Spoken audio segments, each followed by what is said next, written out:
A couple of months ago, I was in a bit of a pickle.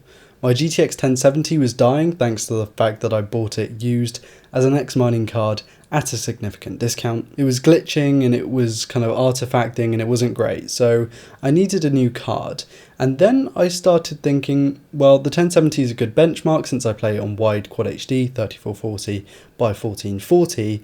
And then, me being me, I wanted more, so then I started thinking about ray tracing, RTX, even the Vega 20, started thinking about the RTX 2070, the 2080, and then I landed on this, the 1080 Ti. As you can tell, I went and picked the 1080 Ti, and today I'm going to tell you and show you why the 1080 Ti is an incredibly viable card in 2019.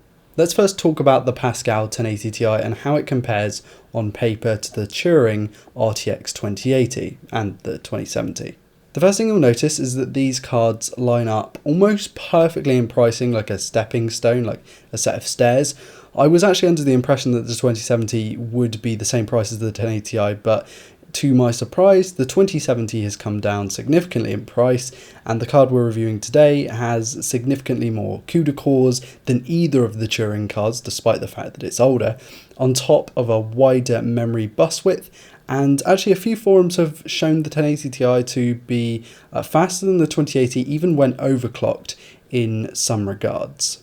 Regarding games, well, I tested 8 of those along with 3 synthetic benchmarks to add to my 11 strong testing suite. No, it's not very scientific, no, it's not very thorough, but it's enough testing that I thought was needed doing on a card that was technically a re-review. This thing's been out for 28 months. A few things to note: the card that I'm running is the EVGA version, which is very slightly faster than the Founders Edition, which is technically the stock, the reference. However, I've left this at stock speeds, so it's as close to that standard card as possible, and I didn't want to underclock or undervolt. I wasn't messing with any of the settings for the purposes of this video. The test bench is my video editing / gaming system hybrid thing containing the i7-8700K, 32GB of RAM and an all SSD storage array. Since the system is used for video editing, the CPU is a little bit over spec for gaming. I'd expect typical users to be on like a 6-core i5 or maybe the 7700K, and I'm also running every game at 3440 by 1440 because that is my monitor's resolution. But enough of all of that, let's check out the numbers and I will tune in back with you once we finish looking at those.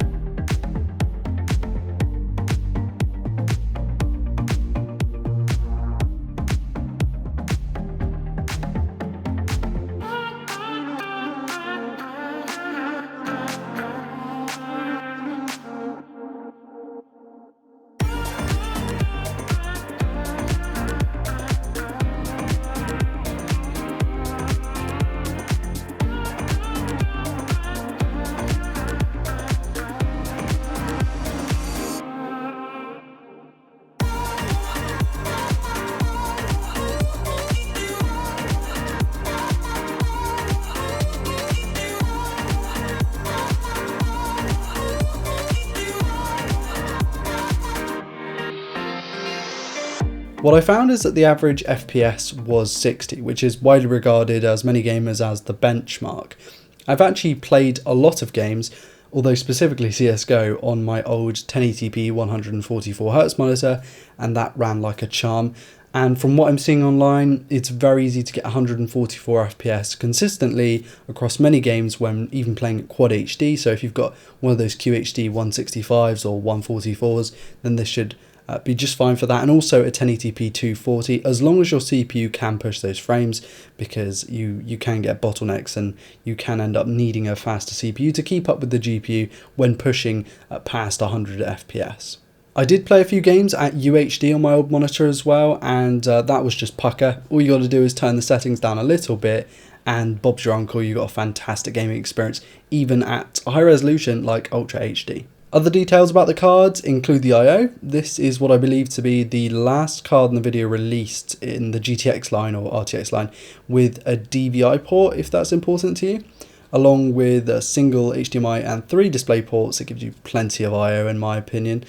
The larger GP102 die does like to drink power with a 250 watt TDP. Pairing it with a good PSU, something around the 500 watt range, and plenty of case cooling like case fans is definitely recommended in my book. Even more so if you're running the Founders Edition card because of the blower style cooler. I'd say the minimum CPUs you want to be running with this thing, like a Ryzen 1700 or an i5 6600K or an i7 7700K. That way you shouldn't be bottlenecking in any area and you should be getting the most out of your purchase. Compared to a 2080, unless you really want ray tracing, the 1080 Ti is the far better buy. And if you like overclocking your hardware, you can even eke out more performance to match and even beat the Turing-based card in several games. And since the ROI or return on investment for mining tended to be very low for this card compared to like the 1066 gigs, the RX 580s and things of that nature, these tend to be a lot less used for mining, so you can pick up a better unit. This is something I had trouble with the 1070, and also a lot of 1066 gigs have this issue. But the 1080 Ti, although it's not impossible to get one of those units, it's much less likely to happen. These cards are very common to find on eBay, Gumtree, Facebook Marketplace, Craigslist, anywhere like that. And they are one of probably the best tech purchases you can make for your gaming PC. For the simple fact that at around £500, I think I paid like £480 for mine, you get a really good gaming experience. You get plenty of VRAM if you want to run higher resolutions and higher details. You've got plenty of I/O. You've got a decent power consumption. It's not like really efficient, but it's definitely nothing like a 6990 from back in the day. You get plenty of features because, of course, the GTX 1080 Ti is fairly new. You get brilliant FPS. You get brilliant, like, it's a great card, but it doesn't have those extra frills and gimmicks of ray tracing, which arguably isn't quite ready yet for, real-time ray tracing for gaming. And a lot of people have found, stuttering and lagging and glitching, and of course the lower FPS that comes with ray tracing to be an issue. So if you just want like pure performance, 1080 Ti is a great way to go.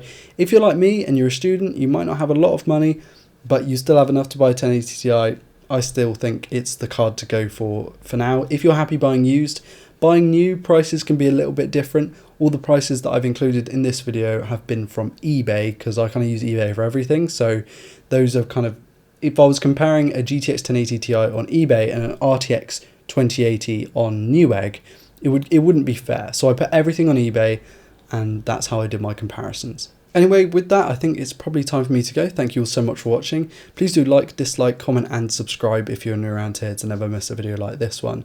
And I want to give a massive shout out to my patrons, because even though I've been uploading slowly, more once a week, you guys have still supported me and I really appreciate that.